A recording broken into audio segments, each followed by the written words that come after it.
Frank, how are you doing?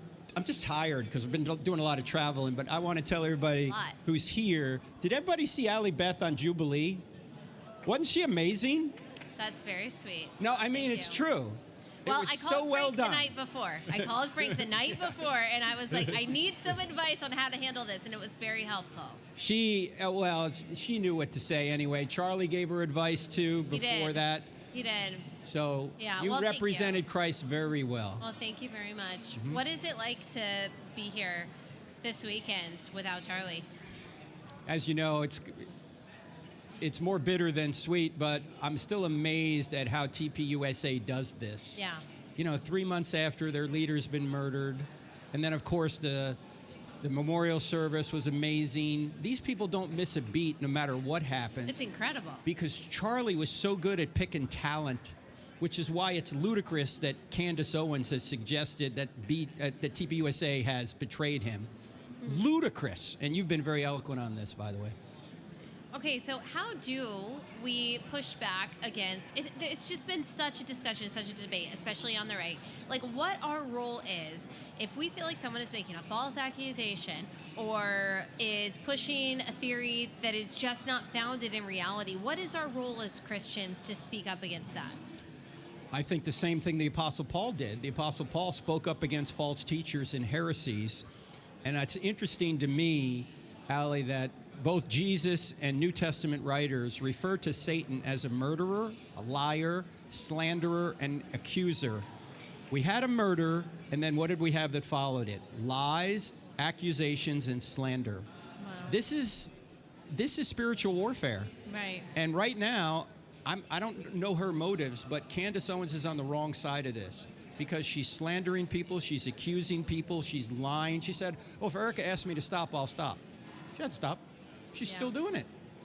So I think what we need to do is, as we're doing, and I don't know if you saw Ben Shapiro here the other night, but he was very clear to call out that this is wrong. And he's not even a Christian. He's just saying we have to deal with truth here. And when we're accusing people of murder, you better have some really good evidence if you're going to do that, and she doesn't. Yeah. So I guess that's your answer to those who say, well, she's the only one asking questions. This is how investigations go. We have to pursue every lead, make sure every stone is turned over. What do you say to people who say that? I will say you can ask questions, but not the complex question. The complex question is something like you ask a man, when did you stop beating your wife? There's an assumption behind the question. Oh, he's a wife beater, right? This appears to be what Candace is often doing. Why did Mikey turn away immediately and get on his phone? Oh, he must be up to something bad. No, he was doing exactly what Charlie told him to do. And you have had some very eloquent podcasts on this. You've talked about the right way to deal with this. And I think people ought to look into that. And I also want to mention, for people that don't know, I have a friend, J. Warner Wallace, a cold case homicide detective. I had him on my podcast twice to talk about this. He points out that the prosecution is not going to reveal the evidence that they have or even what they're doing, because if they do, they're going to jeopardize the case. Why are they going to jeopardize the case? If they say, for example, they're looking into a second shooter, they don't know if somebody comes forward and says, oh, I saw the second shooter, whether that guy really saw the second shooter or he is just trying to make a name for himself, right? Or if they say, we have witness X. They don't want to tell you they have witness X, because what is the media going to do and the defense going to do? They're going to go after witness X. In fact, I think this happened in the O.J. Simpson trial, if I'm not mistaken. There was a woman who saw O.J. leaving the scene, and the prosecution made it known that she was a witness. She wound up selling her story to a media outlet, and then she was invalid as a witness because she had been bought off, they say. Wow. So the prosecution is not going to tell you what they're doing. I know they're checking into conspiracy theories. Why? Because I was the subject of one of them. The guy in the white hat, the stupid white hat theory you heard about. I was signaling the shooter. They called me on that. Yeah. The FBI said, were you signaling the shooter? I said, yeah, I was telling him to steal second base. Like, are you crazy? Yeah. Like, what?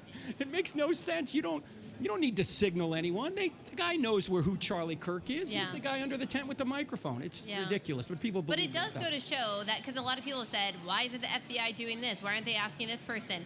I don't think that we are privy to all of the things that the authorities are doing. Not saying that we should blindly trust any government institution or any institution at all, but what you're saying is you did get called, even though it's a conspiracy theory. Yes. They did call you. Yes, and by the way, the FBI is not the lead. The Utah police are. Now, I would be more skeptical if the Biden DOJ was in charge and we were in, say, California and we had a liberal DA. I would be even more skeptical. But we're in red Utah. There's a Republican there, and of course, Dan Bongino, who's now left, but the Kash Patel, they're all friends of Charlie. So I don't think they're going to fudge anything. And all this is going to come out at trial anyway, so we have to wait for the trial. Not that we can't ask questions, but the questions are not going to be answered by the prosecution now because they'll taint the jury, they'll jeopardize their case, they have to be very methodical and hold their cards close to the vest, and anybody that's done a prosecution, particularly a murder trial, will tell you this is the way they do it. Yeah. Are you surprised at how divided we have become over Israel? It is a little odd, but let me just say that Jew hatred is not a conservative value. So why would we want to be conserving Jew hatred to begin with? If you hate Jews, I don't consider yourself a conservative. Or I wouldn't consider yourself a conservative because you're not conserving what is good, right, and true. So I don't know why, other than this is more spiritual warfare. We're getting people in saying, oh, I voted for Trump, but I hate Jews or I hate Israel. So what do you say to the people who say, well, I don't hate Jews, I don't hate Israel, I just think that we're taking too much money from AIPAC and I just want to criticize Israel, it's not Jew hatred? That's fine, you can criticize Israel, but I always ask people who say that, have you read the Hamas charter? And they always say no. Except I had one guy today that proved me wrong, said yes. Tell us what it is. The Hamas charter basically says that the only way forward is to kill Jews. Jihad is the only way. And they say in there that all these conferences to have a two-state solution are a waste of time because they don't want a two-state solution. They want a one-state solution. From the river to the sea means all the Jews are dead, we get the land. Right. And the two-state solution really was set up by Winston Churchill way back after World War I. It's the country of Jordan. But Jordan does not want the Palestinians because many of them are jihadists. Egypt doesn't want them either. They're jihadists. So if their own people don't want them, I have a question. Why would Israel want them? Right. Right? Also, this is, not many people really think about this very often, but people will always say, well, we can't bless Israel because they're apostate. You hear this all the time, right? Well, bless doesn't mean you agree with people on everything. Bless means you tell them where they're wrong. As the proverb says, watch the kisses of an enemy, but the wounds of a friend are good. We don't rubber stamp everything Israel does. And newsflash, the entire Old Testament Israel was apostate. Every king was a bad king. There was only a couple on the southern kingdom that were good. They're all apostate. God will deal with them. We're supposed to look out for the Jews and Israel, but that doesn't mean we have to agree with them on everything. And of course, we want all people to be saved through Christ. Of course. And so we share the gospel Yes. with everyone. Okay, this is the dividing issue, though, on the right and even among some Christians. So going forward, what does it look like? Do we find consensus on the issue? Are we trying to change people's minds? Do we kind of push it to the side as non-fundamental? What do you think it looks like? You mean Israel? Yes. I think we just speak the truth and live the results to God. We're not going to bow down and say that Israel isn't a friend of the U.S. It generally is a friend of the U.S. And think about this. Israel has a landmass that is about 700, let me put it another way. The Muslim countries around Israel, Turkey, Syria, Lebanon, Jordan, Saudi Arabia, and Egypt, have a landmass 700 times the size of Israel. And Israel is supposed to give up land? Right. Hello? Why? I don't understand. It has nothing to do with fairness. Yeah. So the Hamas wants all Jews dead. And how can you side with them? You can't. Doesn't mean everything Israel does is correct. We have to give them wounds of a friend when they do wrong. But to say, who are the good guys and bad guys in this? I mean, can you imagine, Allie, if a cartel in Mexico, and Charlie and I were talking about this the day before he was murdered, if a cartel in Mexico had in their charter somewhere that they wanted to kill all Americans, they came across the border, they proportionally killed 30,000 Americans, they took another 30,000 and dragged them across the border, Would any American have any mystery about who the good guys and bad guys were? What would we do? We would take out that cartel, we would rescue the hostages, and then we'd have a parade how good we were to kill the evil bad guys. And yet, somehow when it comes to Israel, we lose our minds. I think it's demonic. Yeah, wow. It's so interesting and very disturbing. Yes. The division that it's caused, and very surprising to me, but you've given a lot of clarity to it.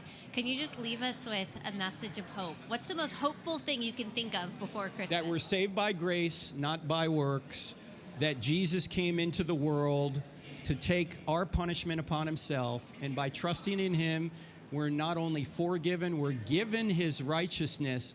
And Christianity is the answer to the problem of evil. If we had never sinned, there'd be no reason for Jesus to come to earth. But because of our sin, he came to earth, and by trusting in him, we are forgiven. That's the real message of Christmas. Amen. Amen to that. It's really important to us that you subscribe to Blaze TV. I'm so thankful for everyone who watches on YouTube and watches on Apple Podcasts. It's really important to me to have a free version of this podcast for everyone to be able to access. But we can put different kind of content behind the paywall, and it's also a way to protect ourselves from censorship. Go to blazetv.com/Allie. You can subscribe, get access to all that content.